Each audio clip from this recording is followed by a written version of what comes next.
minutos de las 10 de la mañana y vamos a recibir con muchísimo gusto al diputado canario Álvaro Parrone, que además vamos a tener el placer de tenerlo durante lo que resta de este año 2022 y seguramente el año 2023 integrando las plateas de opinión, donde habrá muchos temas para debatir y para ir construyendo distintas ideas y por supuesto también interactuando con la audiencia, que es lo importante. Así que va a ser un gusto tenerlo. Diputado, ¿cómo anda? Buen día, bienvenido.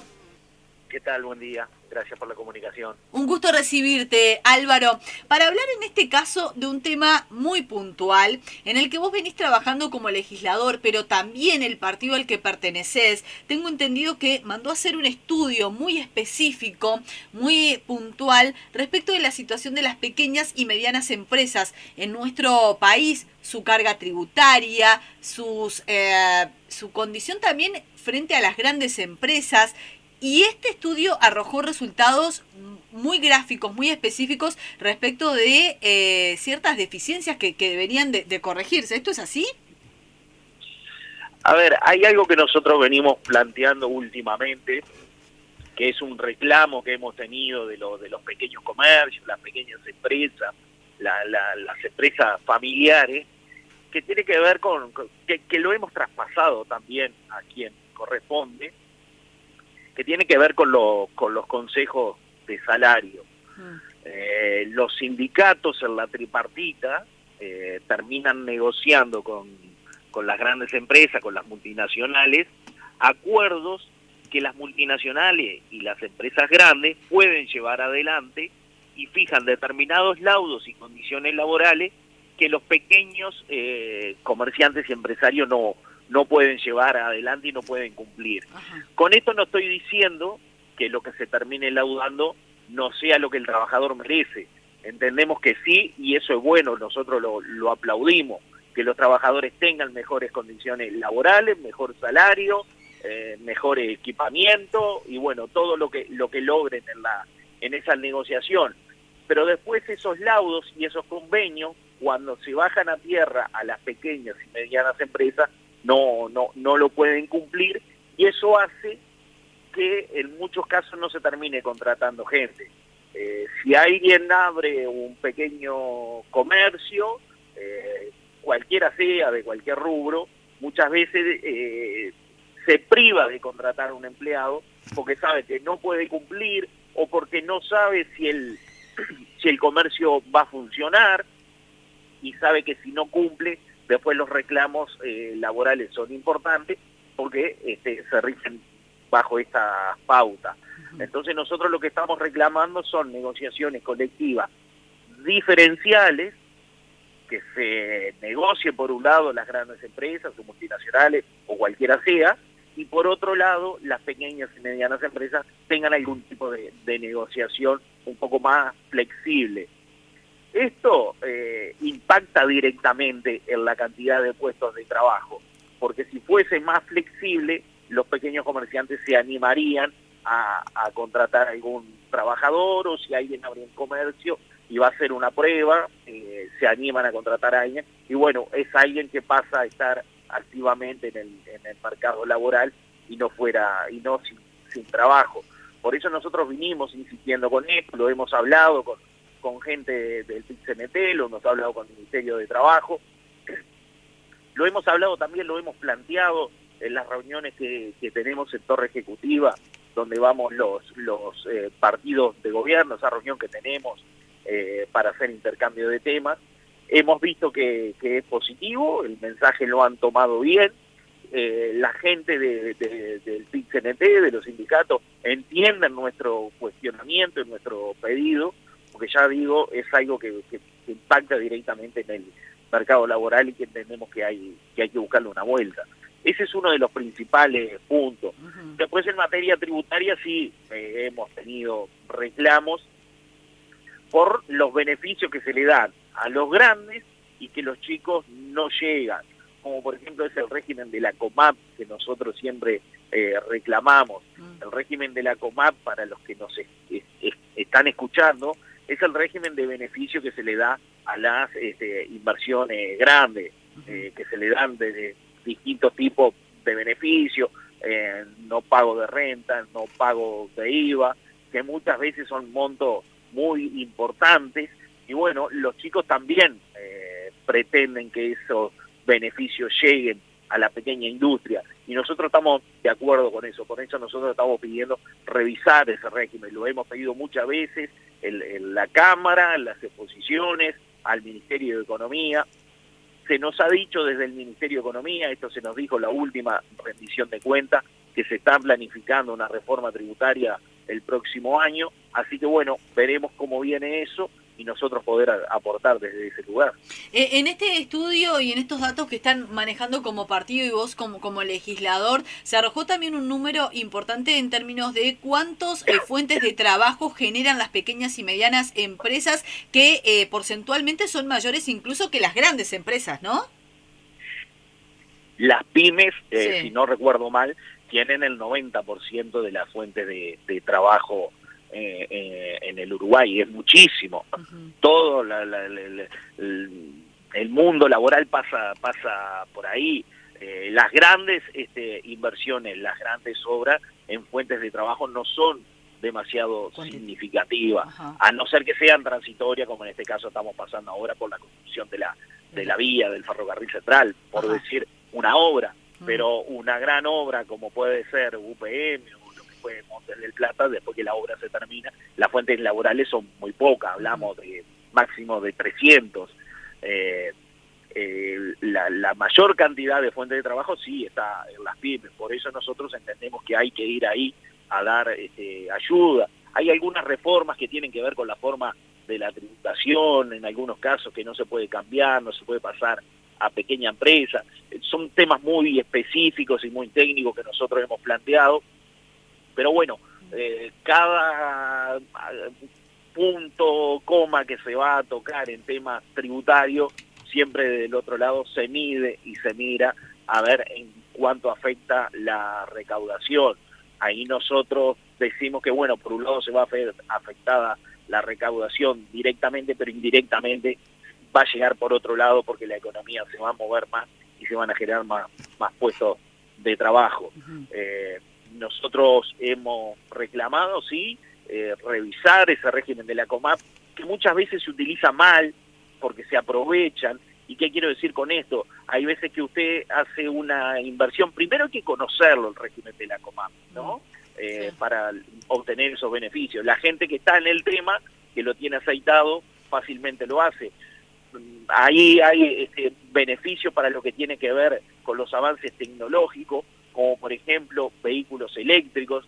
Entonces usted presenta un proyecto para hacer una reforma o hacer un galpón o no sé, cualquier tema de construcción, y a su vez en el proyecto pone que va a comprar un vehículo eléctrico para la empresa, y muchos se aprovechan y terminan comprando un vehículo de alta gama metido en ese proyecto y se exoneran un montón de impuestos, que entendemos que ahí se está haciendo un mal uso o un aprovechamiento que no es el correcto y de lo que persigue el régimen de la COMAP. También nosotros ahí hemos pedido, hace pocos días yo mandé un pedido de informes al Ministerio de Economía para hacer el seguimiento de esas inversiones, porque se presentan los proyectos, se dice que se va a hacer determinada inversión, y a cambio y en el proyecto se dice que además de la inversión se van a generar tantos puestos de trabajo, y nosotros entendemos que no se está haciendo un buen seguimiento de la realidad de que si los puestos de trabajo realmente se generan, o se generan momentáneamente, o si se generan para el futuro y son puestos de trabajo firmes, reales y perduraderos en el tiempo. Ahí no vemos un seguimiento. Nosotros entendemos que está mal, que está funcionando mal el régimen, porque se hace la exoneración, pero después no hay un seguimiento. Yo ahora mandé un pedido de informe puntual, que es con la empresa PepsiCo, que está en Colonia. Esa empresa está bajo el régimen de zona franca, y bueno, ahora se le extendió la zona franca por 20 años más, a cambio de una promesa de inversión de 65 millones de dólares y creación de más fuentes de trabajo. Entonces, bueno, se le dio ese beneficio. Nosotros queremos saber si las fuentes de trabajo se crearon, si están en funcionamiento, y se hace un seguimiento de la nueva obra, ahí en ese caso tiene que ver con la creación de un parque industrial en determinada cantidad de miles de metros. Bueno, queremos ver a ver cómo está funcionando eso, o si solamente es que se le da la exoneración y nada más. Uruguay, esas exoneraciones que termina siendo lo que se llama el gasto tributario. Uruguay en gasto tributario tiene el doble que toda América Latina. El promedio es de 3,5% del PBI y Uruguay está en el 7%. Pero vos estás hablando cuando hay resignación de tributos, digamos, cuando el Estado deja de retribuir porque le da esa exoneración, digamos. Exactamente, exactamente. El Estado da esas exoneraciones, no termina cobrando los determinados impuestos, y bueno, pero se le da, en Uruguay se le da a los grandes y a los chicos no les llega. Ese es nuestro reclamo. O sea que, y podría haber, digamos, dentro del análisis que ustedes hacen y la propuesta que se le hace al gobierno y estos intercambios que vos mencionabas, Álvaro, ¿podría haber una búsqueda de equilibrio sacándole un poco a los que tienen mayor tipo de erogaciones o exoneraciones para brindarles a los otros, digamos, sin generar demasiada movimiento en lo que tiene que ver con la economía del país, sacarle a aquellos que tienen por demás y darle a aquellos que por allí están más perjudicados por esto? No, yo no digo sacarle a uno y darles a otro. Lo que nosotros decimos es, demos las mismas condiciones. Porque, por ejemplo, hay algo que, por poner un ejemplo, ¿no? Sí. El precio de la tierra y el arrendamiento de la tierra hoy está en condiciones diferentes, porque lo forestal tiene tanta exoneración que como tienen exoneraciones pueden pagar mayor precio por la tierra, ya sea para comprar o arrendar, y eso compite directamente con el ganado o con la agricultura, que no tienen esas exoneraciones, ¿no? Entonces, bueno, demos los mismos beneficios a unos y a otros y equilibremos la competencia. Ahora, un pequeño comerciante, ¿no? Hablo de un almacén, una gomería que con un empleado, a ver, cosas pequeñas, desconocen lo que son los regímenes de exoneraciones por los cuales se pueden presentar y no terminan obteniendo esos beneficios. Pero los grandes sí, porque tienen montados sus estructuras, estudios, contadores, abogados que arman todo y logran llegar a eso. Ahora, más allá de que el régimen de la comarca es para grandes y chicos, hay otro tipo de situaciones que nosotros decimos, vamos a darle los mismos beneficios que se le da a los grandes, a los chicos, porque termina siendo, nosotros entendemos, injusto que se mira en la creación de fuentes de trabajo solo por un lado, pensando que como sean grandes obras se van a generar muchas fuentes de trabajo, y las fuentes de trabajo están en las pymes, en los pequeños. Bien, eso que vos mencionabas, el respecto del pedido de informe que has presentado últimamente, parecería clave también, ¿no, Álvaro? ¿Quién es el encargado de controlar de que efectivamente aquellos que reciben erogaciones, exoneraciones, etcétera, cumplen con lo que está a veces en la letra chica, de generar tantos puestos de trabajo firme, de hacer determinadas inversiones? ¿Quién es el encargado de controlar eso? ¿El Ministerio de Economía? Es el Ministerio de Economía, muy buena la pregunta, una frase hecha. Sí. Es el Ministerio de Economía, y yo con total sinceridad lo voy a decir, sí. No hemos logrado que se nos explique del Ministerio de Economía cuál es el seguimiento que se hace en cuanto a la realidad de que se creen esas fuentes de trabajo en los proyectos de inversión. Se nos ha dicho, sí, que se hace un seguimiento. Hay un caso muy puntual, que esto siempre se dice, no es de ahora este régimen, ¿no? Este régimen viene de gobiernos anteriores. Se nos dice que esto está creado para crear fuentes de trabajo. Y para, crear fuentes de trabajo y generar inversión. En una comparecencia del Ministerio de Economía, que fue una interpelación a la ministra Belecho por el caso, ¿se acuerdan del caso de Alfi, que había pedido una exoneración para reformar la oficina, después se tiró para atrás? Bueno, ahí en esa interpelación yo llevé ejemplo de exoneración de impuestos de una empresa que tiene campos de golf. Entonces la exoneración de impuestos se daba en la importación de pelotas de golf, ¿no? Una empresa de un barrio cerca de Pando, sí, de los barrios privados. Sí. Entonces, ahora, ¿es necesario, yo pregunté, ¿es necesario que Uruguay exonere impuestos para importar pelotas de golf? Yo qué sé, me parece que el mundo del golf puede pagar los impuestos. Es un Claro, mundo, como que no hay una discriminación, no hay un estudio pormenorizado, no hay un sentido común aplicado a las exoneraciones. Es tan Ese amplio, control. Claro. es tan amplio que el que lo tiene claro presenta y no hay forma de decirle que no, porque está demasiado amplio. Claro. Entonces, bueno, trabajemos en eso. Si mejoramos la recaudación, que mejorar la recaudación no significa recaudar más. Nosotros decimos, se trata de recaudar más justo, ¿no? Entonces, bueno, si mejoramos la recaudación, vamos a poder dar, como funcionan los estados, mejores servicios y mejor atención a la población. A ver, hablemos de número. Uruguay resigna al año, por gasto tributario, por no recaudación, entre 3 y 4.000 millones de dólares.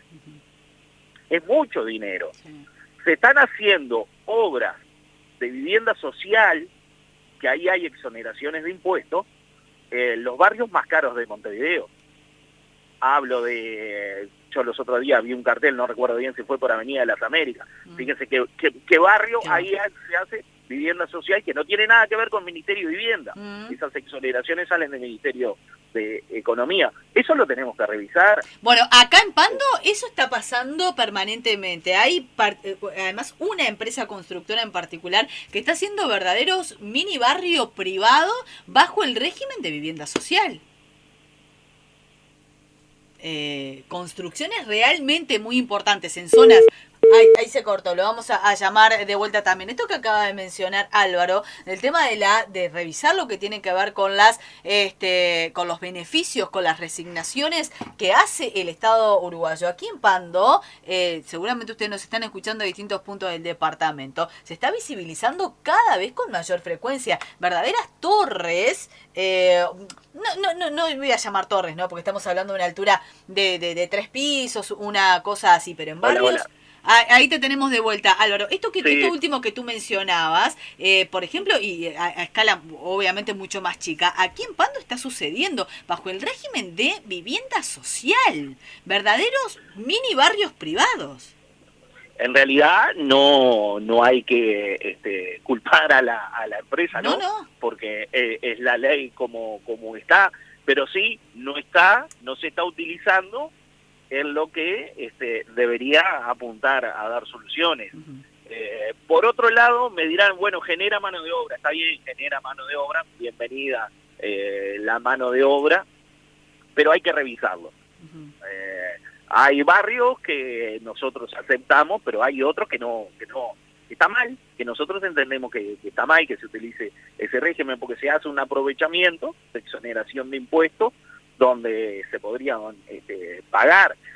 Por eso nosotros hemos pedido revisar, hemos hablado del IVA personalizado. El 40% del gasto tributario de estos 3.000 y 4.000 millones que yo le decía, el 40% son en exoneraciones de IVA. ¿Cuáles son estas? Los productos que tienen el IVA básico. El aceite, la carne, los fideos. Esos productos pagan un 10% de IVA, ¿no? Sí. Ahora, la gente de mayor poder adquisitivo, cuando compra esos productos, también están haciéndose del beneficio de la exoneración de IVA. Por eso nosotros hablamos del IVA personalizado, que hay gente que puede pagar la totalidad del IVA, en el caso de estos productos, y hay gente que le podríamos bajar más el IVA o no cobrárselo. Vuelvo a lo mismo, esto no se trata de recaudar más, sino de forma más justa. Ahí sí iríamos al que tiene más paga más y al que tiene menos paga menos. Esa discusión la dimos cuando quitamos el IVA al asado, ¿se acuerdan? Sí. Hace unos cuantos meses. Yo ahí decía, bueno, a ver, le quitamos los 10 puntos de IVA al asado. De esa quita de puntos de IVA se iban a beneficiar los más humildes, bienvenido, pero también sí vamos a beneficiar un sector de la población de alto poder adquisitivo que podría pagar el IVA en el asado y en ese momento no lo iba a pagar. Ahí también se recauda injustamente. Claro. Entonces hay que revisarlo. Cuando se creó el IVA es un impuesto transversal que alcanza a todos por igual en determinada época de la existencia de nuestro país.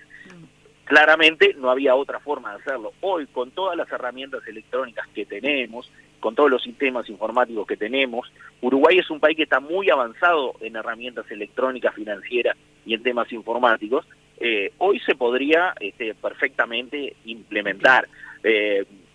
¿Esto de qué forma se hace, lo del IVA personalizado? Bueno, según sus ingresos, usted se lo puede identificar ya sea con la cédula, con una tarjeta de débito o con cualquier herramienta electrónica. Hoy tenemos la cédula con el chip. Sí. Entonces, bueno, se le asigna un crédito fiscal y usted ahí va consumiendo ese crédito durante el mes. O sea, a principio del mes se le da un crédito. ¿Qué quiero decir con esto? Bueno, usted puede pagar un IVA de tanto, va a exonerar 3-4 mil pesos al mes. Estoy tirando cifra, ¿no? Entonces, bueno, usted se le asigna ese crédito, usted va consumiendo los productos y se gasta los 3-4 mil pesos. Ese es el crédito fiscal. A los de mayor poder adquisitivo no se le asigna nada y terminan pagando el impuesto. Y ahí el Estado va a recaudar mejor. Esto ya se hace en nuestro país, esto no es invento. Hay países como, por ejemplo, Colombia, no lo tiene discriminado así, pero lo tiene discriminado por barrios. Son las realidades de distintos países, ¿no? Hay en algunos barrios se pagan determinados impuestos porque se entiende que en esos barrios viven gente de mayor poder adquisitivo y en otros barrios más humildes se paga un impuesto menor o no se paga. Son discusiones que van a llevar... Perdón, ya se está haciendo en Uruguay a través del MIDES, ¿no? Que se hizo con la garrafa, a través de la tarjeta de MIDES se obtienen determinados descuentos. Bueno, eso es un IVA personalizado. Nosotros pretendemos ampliarlo a todos los productos y que sea algo como una reforma tributaria madre, por llamarlo de alguna forma. Bien, ¿y de qué depende eso, Álvaro? Se está dando la discusión, se coquetea un poco con la idea, pero ¿qué depende? ¿Hay que modificar la ley? ¿Se trata de una reforma tributaria más generalizada? ¿Cómo se lograría? ¿A través de qué herramienta? Eso se tiene que hacer desde el Poder Ejecutivo, desde el Ministerio de Economía, empezar a caminar, y nuestro trabajo desde nuestro lugar es convencer a las autoridades del Ministerio de Economía que hay que ir por este camino. En el trayecto, en las discusiones del convencimiento, es ir mostrando las ideas, mostrando el ejemplo, cómo funciona en otros países. Es un trabajo muy técnico también. Ya hay un estudio del IVA personalizado que hizo la DGI hace unos cuantos años, que quedó, bueno, ahí no se llevó adelante. Mucho trabajo técnico y disposición política para llevarlo adelante. Pero no es algo que se haga desde el Parlamento. Las reformas tributarias salen del Poder Ejecutivo, en este caso el Ministerio de Economía. Ahora, pero lo que vos hablabas, sí, del tema de revisar las resignaciones fiscales o las erogaciones que se hacen, sí se tendría que modificar la ley, porque vos decís, bueno, ahora hoy por hoy muchas empresas van, leen la ley, entran dentro de ese catálogo y por allí se acogen a determinados beneficios que por allí no tienen mucho sentido común. ¿Allí sí tendría que haber algún tipo de modificación a nivel de las leyes? A ver, hay que modificar el sistema de cómo funciona. Sinceramente no tengo claro si está dentro de una ley o es la reglamentación que lleva adelante el Ministerio de Economía. Pero ahí, si alguien, tiene que haber alguien en el Ministerio de Economía que tenga la potestad de que si alguien viene con un proyecto de inversión de hacer un galpón y a su vez viene un Mercedes-Benz de $200.000 eléctrico, decirle, che, esto no. Hoy se hace. Hoy se hace. Y es común que se haga. Entonces, bueno, pero eso depende pura y exclusivamente del Ministerio de Economía. Y los ministerios de Economía de todos los gobiernos son muy centralistas, son de llevar su política adelante, de su autoconvencimiento, y hay veces que las propuestas que uno le haga desde afuera o desde el ámbito legislativo no terminan surtiendo mucho efecto, a no ser que se lleve una negociación dura y trancar de alguna forma un poco más duro. Pero para eso se necesitan alguna mayorías que en este caso Cabildo Abierto no las tiene. Vos cuando decís trancar fuerte es decir, bueno, miren muchachos, en esto nosotros tenemos los elementos que muestran que es el camino que tenemos que seguir. Si no lo llevamos, si no se ejecuta, por decirlo de alguna manera, después de determinada discusión también a nivel política, nosotros no les votamos tal cosa. ¿Algo así estás hablando? Eso sería trancar fuerte. Preferimos el camino del convencimiento, porque las posturas radicales tampoco terminan trayendo buenas cosas. Nosotros hemos traído a la discusión un tema que no estaba, esta discusión no aparecía por ningún lado, nosotros la pusimos arriba de la mesa, y bueno, se va dando. Este tipo de nota, por ejemplo, que estoy haciendo ahora con ustedes, sirve para que la población nos escuche y sepa de qué hablamos. Entonces, bueno, a medida que se empieza la discusión, ir poniendo el tema arriba de la mesa hasta que en algún momento se llegue. Nosotros llevamos propuestas a esta rendición de cuentas que pasamos, lo que se nos dijo en el Ministerio de Economía, esperemos al año que viene tiene una reforma en temas tributarios, así que esperaremos al año que viene para poder meter los temas ahí. Nosotros, esa es la realidad, somos un gobierno de 5 partidos, donde el Partido Nacional es el socio mayoritario y es el que tiene las cartas para jugar.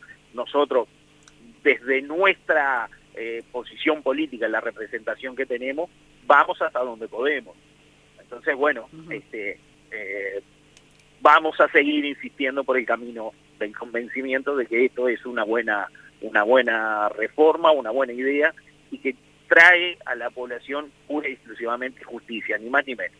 Bien, también es cierto que a medida que se acerca el final de un gobierno comienzan a plantearse algunas cuestiones de no llevar o eventualmente no llevar propuestas de otros partidos que no sea el propio por digamos el rédito político, ¿no? A medida que estamos más cerca de las elecciones, digamos, ¿no? Porque sería, a ver, si Cabildo logra una modificación de estas características, sería un golazo en términos futbolísticos, ya que estamos por empezar el Mundial, muy cerca de las elecciones. Sí, lo que nosotros, voy a hablar pura y exclusivamente por Cabildo, sí. Lo que son nuestras propuestas las pretendemos ahora. Si no las logramos ahora, serán reivindicaciones de la campaña también, porque si nosotros no logramos llevar adelante ahora esta modificación del IVA personalizado, bueno, va a ser una propuesta para las elecciones futuras en nuestra campaña, sin duda. Hemos recogido en otras propuestas apoyos que nosotros no esperábamos. Nosotros presentamos el proyecto de ley, hemos hablado con ustedes, hemos hecho nota de reestructura de deuda de las personas físicas, sí. Para que toda esa gente que está endeudada y no puede salir jamás de la deuda, que el Estado intervenga y termine laudando para que los acreedores terminen sacando intereses, multas y todo lo demás, para que la gente pueda pagar y salir de las deudas. Tenemos 1 millón de uruguayos en el clearing. Bueno, eso al principio parecía imposible, inalcanzable. Hace pocos días ese proyecto lo presenté yo en diputado, se trabajó en diputado, después pasó al Senado, a otra comisión, se trató en el Senado, se aprobó por unanimidad en el Senado, en la comisión, después cuando se fue al plenario pasó algo ahí, algunas llamadas, y bueno, no se terminó votando y volvió para atrás. Cuando digo alguna llamada, hablo del Banco Central, Ajá. que fue quien intervino y no quiere que este proyecto se apruebe. Ahora sí, los términos políticos, la gente, quienes estamos en política, lo miran, y bueno, hay veces que eso en la política existe, esa mezquindad, que muchas veces se termina mirando más a corto Sí. a Exacto. corto plazo y no mirando en el beneficio de la gente. Este proyecto de reestructura de deuda entendemos que va a salir porque nadie se puede negar a esto, a intentar darle una solución a ese millón de uruguayos que están en el clearing. Estamos hablando de 1 millón de uruguayos en el clearing, que ese dato nos enteramos a raíz de una citación que nosotros hicimos de Cabildo Abierto a el clearing de informe, a la Comisión de Hacienda, que vinieran a traer datos, que todavía aún no tengo claro por qué actúa, por qué está el clearing de informes en Uruguay. El clearing de informes es una empresa privada norteamericana que funciona en 7 países y uno de esos países es Uruguay. Si bien yo entiendo que es una herramienta útil para tener mayor seguridad en los tratamientos crediticios y una mayor responsabilidad, también genera este tipo de cosas, de decir, bueno, pero hay un privado que acá tiene 1 millón de uruguayos inmovilizados, que yo también fue una de las cosas que le pregunté al clearing, que yo me sorprendí, porque yo le dije, a ver, ustedes a la persona le ingresan a la base de datos a solo informe del privado que supuestamente le deben. A ver, no sé, yo compro una bicicleta, bueno, en un comercio y no pagué la cuota y ese comercio me mandó al clearing. Entonces el clearing de informe, Equifax, que se llama la empresa, me dijo que sí, que es así. Entonces el clearing de informe no corrobora, no hace un estudio de cómo fue la situación para que esa persona sea ingresada en el registro como deudor. Entonces ahí se nos encendieron más las alarmas. Son temas que nadie le estaba poniendo a hablar del tema. Entonces nosotros dijimos, bueno, ahora estamos en el proceso de ver cómo llegó el clearing de informes Uruguay, cuáles son los contratos que hay firmado, bajo qué régimen funciona. Si bien es bueno, por un lado, para tener un sistema crediticio responsable, también vemos que acá hay fallas. Bueno, serán temas que seguiremos tratando. Acabas de mencionar un tema de que el clearing, digamos, solamente consulta a la empresa que teóricamente fue damnificada por el no pago. Hoy por hoy pasa prácticamente todos los días el tema de las adulteraciones de las tarjetas de crédito, los hackeos, etcétera, y hoy por hoy las agencias crediticias están vendiendo seguros sobre esa tarjeta para que en caso de que la hackeen o que le utilice la tarjeta de manera incorrecta tengan una cobertura económica. Pero hoy por hoy, si a mí, por ejemplo, me hackean la tarjeta de crédito y hacen una compra indebida, soy yo la que la tengo que pagar. Y si yo no puedo pagarla, voy al clearing. Exactamente, es así.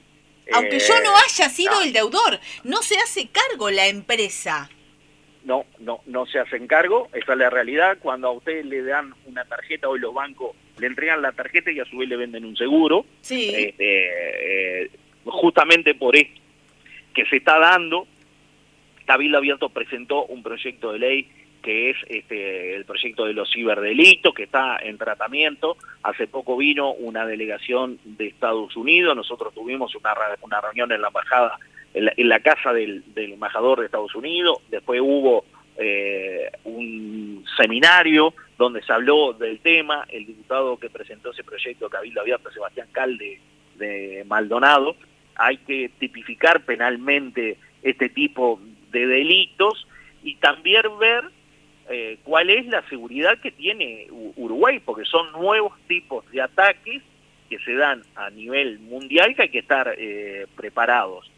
Hoy se está dando, justamente yo ayer mandé un pedido de informes al Banco República para ver cuál era la situación del software, que el Banco República viene teniendo muchos problemas, hay mucho enojo, hay inseguridad, hay nerviosismo. No lo digo yo, se lo dice la gente. Los comerciantes, los empresarios están molestos por cómo está funcionando el sistema del Grow. Veremos a ver la situación contractual que hay con la contratación de esa empresa, con el software, pero es un tema que sí, ya escapa a todo lo que tiene que ver con temas económicos, sino que ya pasa a ser un tema de defensa nacional, del Ministerio de Defensa, en cuanto a los controles por los ciberdelitos, y bueno, y es el mundo que se viene y hay que ir preparándose. Bueno, mira, acá me acaba de llegar precisamente el pedido de informes que cursaste ayer al Brow, que es uno de los que más está, los usuarios estamos sufriendo casi permanentemente este peligro de que te hackean la cuenta, te vacían la cuenta y el banco no se hace cargo. O sea, es tu dinero y lo perdés, cuando en definitiva parecería que se le quiere adjudicar la responsabilidad al usuario y no a la empresa. Exactamente, por eso yo ahí en ese pedido de informe, si te llegó, te lo deben haber mandado en la discusión que nosotros hacemos de prensa. Nosotros en ese pedido de informe preguntamos, no recuerdo exactamente la redacción, cuál es la solución que se le está dando al damnificado. ¿Qué acciones están? Lo leo. ¿Cuáles son los problemas de funcionamiento del programa informático? ¿Cuáles denuncias? ¿Cuántas, perdón, que esto es muy importante, cuántas denuncias por estafa recibió el banco en este año 2022? ¿Qué acciones se están tomando para solucionar el problema? ¿Se destinó algún tipo de atención personalizada para los demandantes por estafa? ¿Cuál es la solución que se le está dando a los demandantes? Esas son las preguntas que vos planteaste en el pedido de informe. Sí, exactamente. Lo de la atención personalizada tiene que ver porque cada vez más estamos yendo a un mundo donde nos autoatendemos a través de computadora, teléfono, dijiste 1, dijiste 2, y nadie tiene la posibilidad de hablar en persona con cuando uno va a plantear el tema. Por eso nosotros entendemos que acá tiene que haber una atención personalizada para que los damnificados expliquen lo que pasó y bueno, y buscar una solución a la pérdida del dinero, en definitiva, que es lo fundamental, porque la banca privada, si tiene hackeo, la banca privada tiene la potestad de decir, señor, le devolvemos acá el dinero, tema solucionado, de forma rápida y ejecutiva. En el Banco República eso no pasa, porque imagínense la cantidad de vueltas y trámites, y hay que ver quién se anima a poner la firma a hacer una devolución de ese tipo. Eso sí es responsabilidad que nosotros tenemos que empujar desde nuestro rol como legislador. Pero Álvaro, en ese caso, en el Banco de la República, que vos has sido bastante crítico y has observado varias cosas que se deberían de modificar en lo que tiene que ver con el funcionamiento del Banco de la República. Hoy por hoy, en esta era de la tecnología, ¿se pueden saber los IP, de dónde salió determinada maniobra, etcétera? Parecería haber, o por lo menos como usuario, una poca voluntad para resolver. Bueno, te hackearon la cuenta, se llevaron el dinero, listo, nosotros no podemos hacer nada. Parecería ser esa una de las respuestas más frecuentes cuando en definitiva uno puede estimar que hay herramientas informáticas para determinar de dónde se produjo esa, por ejemplo, extracción indebida de dinero. Sí, exactamente. Nosotros hemos visto algunas denuncias y a través de la prensa de situaciones muy tristes que a la gente le han llevado todo lo poco que tenían ahorrado, lo que tenía para el mes.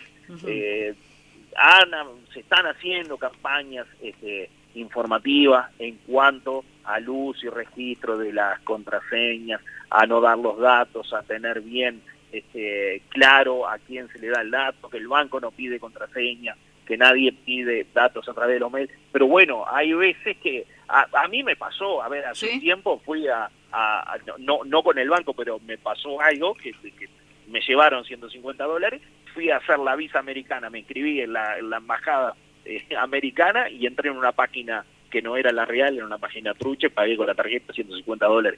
Eso pasa, hay que tener mucho cuidado, pero bueno, yo entiendo que el banco alguna respuesta tiene que dar.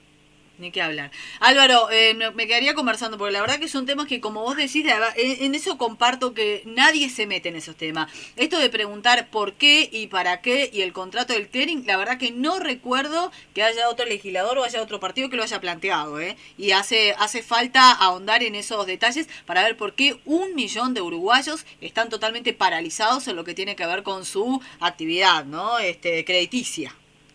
Exactamente, así es. Vamos a seguir empujando, tratando el tema, y como siempre digo, bueno, veremos hasta dónde podemos llegar. Un gustazo, Álvaro, un abrazo enorme. Que pases muy bien. Que pases muy bien. Allí estaba el diputado canario Álvaro Perrón. En temas creo que son muy interesantes. no sé si ustedes comparten, pero son asuntos que por así no están en las grandes agendas, etcétera, pero que sí están en la cotidianeidad de todos, esto de, bueno, poder revisar por qué hay... Esto, además, yo les cuento, me está pasando últimamente a mí, no sé si a ustedes les pasa con el tema de las tarjetas de crédito, que sobre todo lo que ya cobran, etcétera, que uno lo asume, ahora te venden aparte otro seguro por si te hackean, por si hay recién utilizó el término correcto, no me doy cuenta, una adulteración en esto de las compras online, una clonación de las tarjetas de crédito. La verdad, a mí no me ha pasado puntualmente en lo que tiene que ver con el Banco República, pero creo que la mayoría estamos asustados de que de un momento a otro nos pueda pasar. Yo verifico cada vez, obvio, te bajás la app para hacer los controles correspondientes, etcétera, pero cada vez te vas enterando de más y más sofisticadas maniobras para vaciar las cuentas, y de repente vas al banco y te dicen, nosotros no podemos hacer nada. Y hacen, y capaz que por esa deuda o por si te pasan una tarjeta de crédito, etcétera, vas al clearing de manera totalmente arbitraria, sin poder, porque si no puedes pagar un abogado, no sé quién te defiende en este tipo de casos. Hay vacíos y hay cuestiones que está muy bueno que se puedan plantear y dar la discusión desde el punto de vista político, y acompañar obviamente con las solicitudes de la gente, ¿no? Acá tengo los pedidos de informe. Presente, de acuerdo a lo establecido entre el artículo 118 de la Constitución de la República, solicito se curse el siguiente pedido de informe al Ministerio de Economía y Finanzas con destino Banco de la República Oriental del Uruguay, solicitando estos informes. Bueno, este es el que yo les leía recién y que tiene que ver con los constantes hackeos permanentes que se están dando en el Banco País. Y después se hace otro pedido de informe que dice... si el Banco Central ha detectado emigración de cuentas del BROW a otros bancos de plaza en el correr del año 2022. De ser así, solicitamos indica la cantidad de cuentas detectadas y qué tipos de cuentas discriminados por mes en el año 2022. Solicitamos saber si se ha detectado un aumento significativo de transferencias del BROW a otros bancos de plaza en pesos, dólares o euros. Vamos a ver qué surgen de estos pedidos de informes y vamos a seguir muy de cerca. Todo esto está enrabado con una reforma en lo que tiene que, tanto tributaria como de estos aspectos que hacen a la economía del país. No es menor también los datos que mencionaba Perrone respecto de que el 90% de los puestos de trabajo los generan las pequeñas y medianas empresas, que están por fuera de algunas erogaciones de las grandes empresas que acceden a exoneraciones, pero después la pregunta es ¿quién controla que cumplan con los requisitos para acceder a esas exoneraciones?